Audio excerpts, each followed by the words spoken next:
Hello everybody and welcome back to the channel. This time we're going to be taking a look on Twitter for the new cards. This is whoopsies. This is all about okay. So, landmarks. Basically non-creature permanents first off. That's the first thing we need to know. And obviously Bilgewater is getting a 3-drop version of this. The Slaughterdocs landmark. Round start, toss 1. If you are deep, destroy me to summon a random sea monster. Is this good? This is all my first impressions. I'm trying to think if this is good. That was my phone. Ignore that. But oh god, that's tough. On 3 mana, this automatically competes with Dead Bloom Wanderer. It gives you more future value, but the reason why you run Dead Bloom Wanderer is so that you can have that lifesteal. Now you probably won't run this over it. You'll probably still run the Dead Bloom Wanderer, but this is just like, gosh, this is like another engine. This could actually take place in Maokai, in Sea Monster decks. It could. I mean, Maokai is alternate win con, so like for certain matchups, you just might want to have Maokai. But this card could. It's another toss machine that gives you once you reach your condition, gives you the sea monster that you want. So in that, and it's only 3 mana. So and you don't even have to play it on 3. So I think this is a good card. Yeah, this is a good card. The fact that it only costs 3 mana for a landmark, that is really difficult to remove, and basically guaranteeing that value up to a certain point when landmarks... There are ways to remove landmarks, so being able to get that consistent value is really great. So, I think the Slaughterdocs is going to be pretty good. I don't know if it's going to change Deep forever. I think it'll just be like another option that Deep has. Depending on the meta, but like if it's a really slow meta and or is a mid-range meta, no, it's probably if it's a really slow meta, then you would run the Slaughterdocs. Sunk cost, 8 mana slow speed spell. Shuffle a unit or landmark into its deck. Oh, this is a removal card for landmarks. Oh, this is basically a Riptide without the condition. It's basically Riptide without the condition. It costs 8 mana though. Holy crap!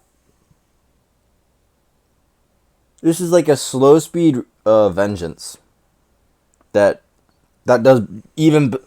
Okay, so this is the card that you compare this card to Vengeance. First off, slow speed. Huge disadvantage. Huge disadvantage. Huge. One more. I mean, for a spell, is one more, but as you can see between Icequake and Ruination, 1 more mana can make all the difference. And that 1 mana is not doing this card any favors. However, shuffling a unit in or a landmark, the fact that it can also hit a landmark, into its deck is huge. As arguably, shuffling it back into your opponent's deck, is a better removal than killing it outright, because Shadowhouse as a concept exists. So, this has potential. It might be too slow, though. This is the kind of tech card that you would run in a really slow deck. A slow Bilgewater deck, which likely is going to be paired with Deep or Shadowhouse, because those are the only really slow Bilgewater decks that I have seen. Yeah, I appreciate this. I mean, it's any card that can get rid of a landmark needs somewhat of a cost, because you want to have decks that completely revolve around landmarks. Then you got to make sure that landmarks are difficult to remove, and having it be 8 mana at slow speed is definitely a way to do that. And I'm sure there's not going to be many cards like this.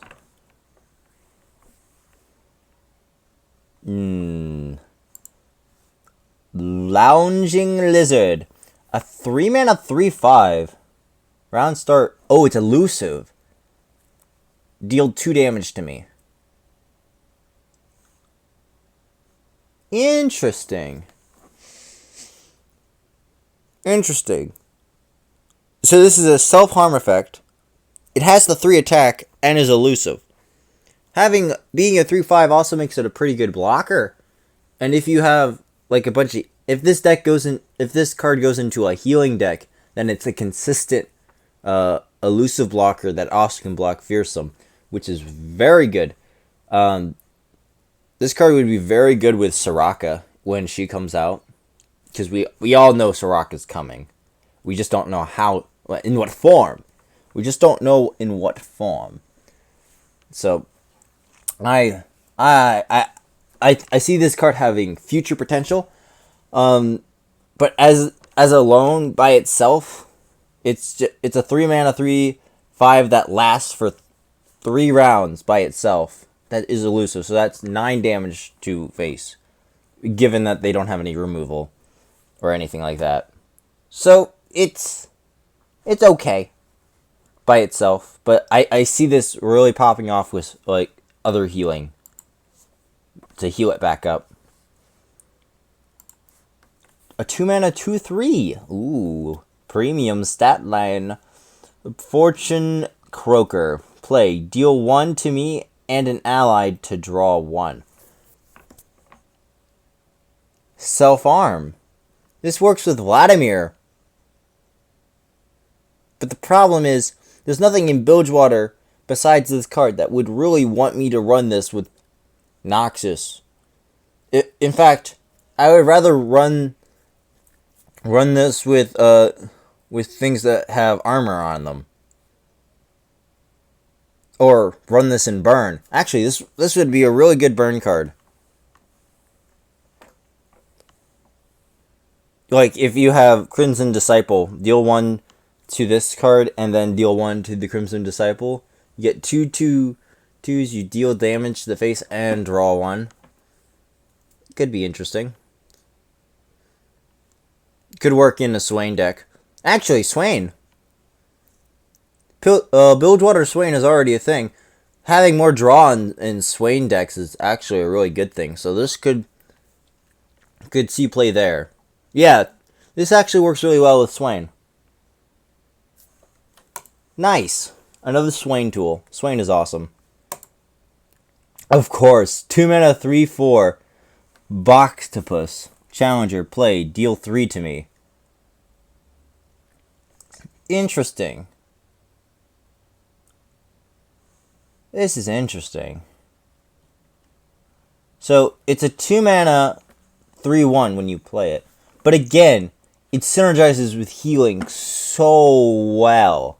If you have healing with this card, it becomes a 2 mana 3/4. You just have to spend the extra mana to heal it up. Interesting. This self-harm, and it actually triggers towards... Wait, this also triggers to... Wow. This is a bunch of self-harm that could synergize actually pretty well with Vlad. And Swain. Huh. Gosh, I still think that Swain is just the better Vlad. They really need to buff Vlad. They need to do something with Vlad. I don't know what to do with Vlad, but they need to do something with Vlad. But this is nothing to scoff at. Most of the time, for a challenger, you just want it to have a beneficial trade. So you don't even mind too much if it's pretty frail. As long as it has a decent attack, which 3 attack is a premium attack stat. But with this one, it's the added benefit of, if I have healing, I can do more with it. Which is really good. Or with any of the or it just works with self-harm in general. Or Swain. Gosh, I keep mentioning Swain because Swain is fucking awesome. Swain is awesome. And all these cards, almost, there's so many different ways to synergize with Swain. Alright, and this is his opponent, obviously, I think. Wow. So, Crusty Codger. 1 mana, deal 2 to me. Actually, with all these cards that say deal damage to myself at such low cost, that might work really well with Vlad. Like you just fill the deck with these kind of cards, and then have other cards that benefit from damage, from taking damage, and you'll get something really special. I think this could be really good. It could be like an aggro Bilgewater Nox's aggro Vladimir deck that I'm seeing here. This is interesting. This is very interesting. Oh, a Shadowhouse card. 5 mana slow. Oh, whoops. 5 mana slow speed. Crumble. Kill an ally to kill a unit or destroy a landmark. Wow. Well, this is stupid broken. Holy crap. Why run the other one? Why run Sunken Cost when this is just a better version of it, given its region? Kill an ally to kill a unit. There's so many things that in Shadow Isles that like to die. There's so many things. So it's not even a real cost. In fact, it might be a benefit. Most times, this kill an ally is a benefit. And it can target a unit or destroy a landmark, which I just mentioned should be like have a narrow pool of destruction. This card is stupid broken.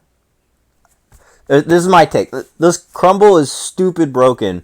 If landmarks ever become relevant, then you're going to have a bunch of these running about. Just a bunch of them. Though, this might not be as broken as I think, because I honestly think that so far from the landmarks we've seen, landmarks are not going to be terribly relevant, but like if they ever do become relevant, then this is going to be their bane. This is probably the best removal for against landmarks that I've seen so far. And I can say that easily.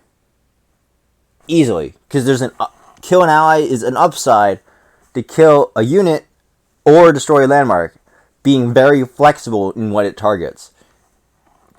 This card is crazy. The only thing that really kind of tones it down is the fact that it's slow speed. But let's be honest here. Just because it's slow speed doesn't make it any less crazy. And that should be all the cards. Wow, that was truly, truly interesting. All of these cards bring a smile to myself because I get to play around with them more. And then I can make new decks, and I can... Oh, it's also exciting.